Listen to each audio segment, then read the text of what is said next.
Chelsea fans at the Champions League final audibly booed before the start of the game as players took the knee.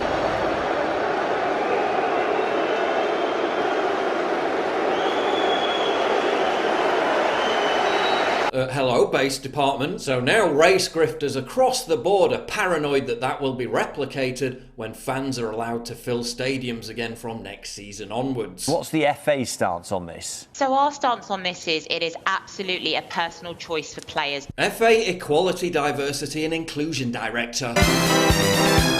Let's be clear on what taking the knee is. Taking the knee is players protesting against inequality, injustice and discrimination across the game. No, it's not. UK football players began to take a knee in June 2020, specifically in response to Black Lives Matter's global white guilt trip, which began in June 2020. The players literally wore the words Black Lives Matter on the back of their shirts for weeks on end. Sky Sports literally still to this day flashes up the message Black Lives Matter during every game it broadcasts. Stadiums are festooned with giant flags that say Black Lives Matter. Now, correct me if I'm wrong, but that kind of suggests to me that this is about a group called Black Lives Matter. Arguing otherwise is like claiming that Sieg Heiling has nothing to do with the Nazis. So no, it's not just some vague message about inequality. Because modern football is so riddled with inequality, the lack of diversity is atrocious. It isn't aligned to a political party. It's about signalling support for Black Lives Matter, the political group. You know, the group that desecrates statues and memorials. The group that burns down cities in mostly peaceful demonstrations. The group that routinely intimidates and harasses people at restaurants if they refuse to support their cult. The group that openly espouses its agenda to destroy the family. The group whose founders say their spiritual guru is a convicted cop killer fugitive terrorist. The group whose followers have literally carried out mass shootings.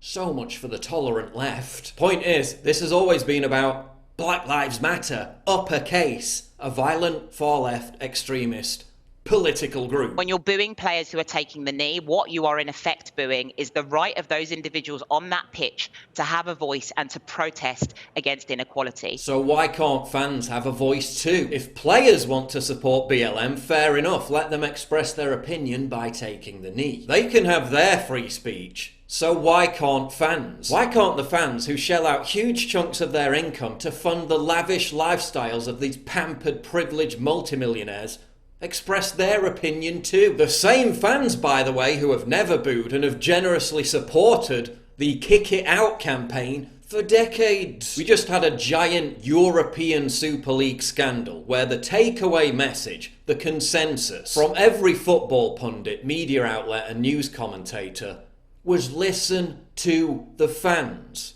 Listen to the fans. So listening to the fans is the most important thing in the world of football. Yet as soon as some of them express an opinion that challenges the omnipresent mandated bleating subservience to Black Lives Matter, as soon as some of them refuse to bow down and grovel to this onerous, sanctimonious, woke monoculture, oh, now suddenly not only do we not listen to them, we kick them out of games, we demand they take re-education classes, and we give them lifetime stadium bans. Oh, listen to the fans though. Who's listening to them now? Club management and players from QPR, Wigan Athletic and Middlesbrough all tried to exercise their choice, their freedom of expression, to stop taking the knee.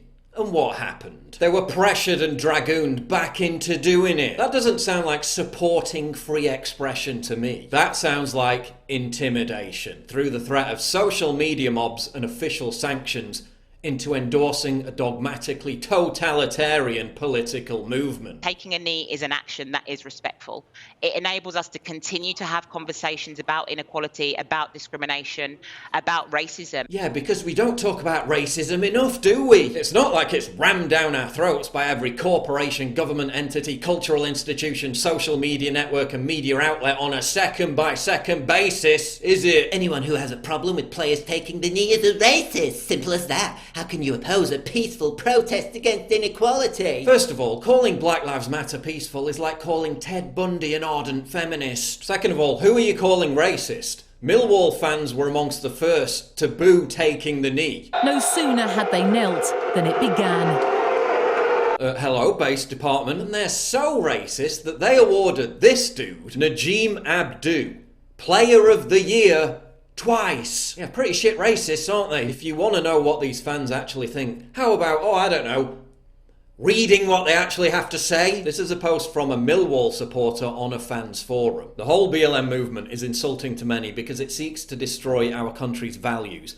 I don't mean nationalism or jingoism, but the values that unite people across the political spectrum. A belief in the rule of law, free speech, respect for others, and the social justice that many of our forebears had to fight for in the trade union movement. Your excuse for supporting this movement is an insult to our intelligence and an overtly political statement. It's particularly damaging at this time when so many fans are suffering financial hardship that you couldn't even begin to understand. By supporting BLM, you're not healing divisions, but creating them. I fear that your actions will cause not just a division between players and fans, but a gulf of betrayal that will never be bridged. If you want to campaign against discrimination, then please do so, but supporting BLM is the wrong way to do it. Yeah, easier to just dismiss them as racist though, right? Black footballers like Wilfried Zaha have also asked this question. What does any of it achieve anyway? During the whole of 2019, UK police killed just one black person.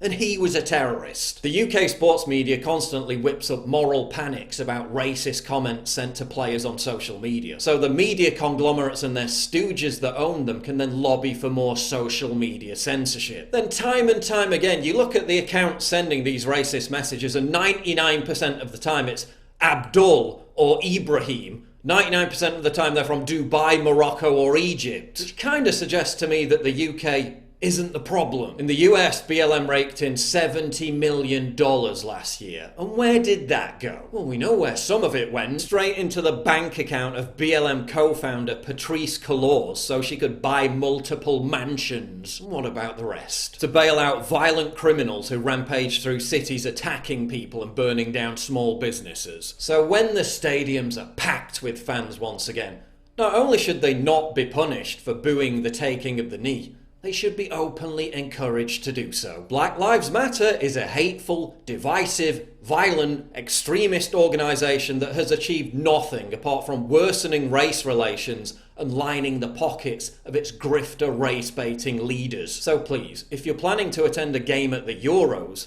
or when you return to watch your own club next season, do exactly what some Chelsea fans did this past weekend when the players took the knee. Boo and heckle to your heart's content. It's a commendable act of righteous dissent, not only against BLM, an organisation that's making the world immeasurably worse for both black and white people, but also a giant middle finger against the malevolent establishment that has facilitated the growth of their cancerous influence.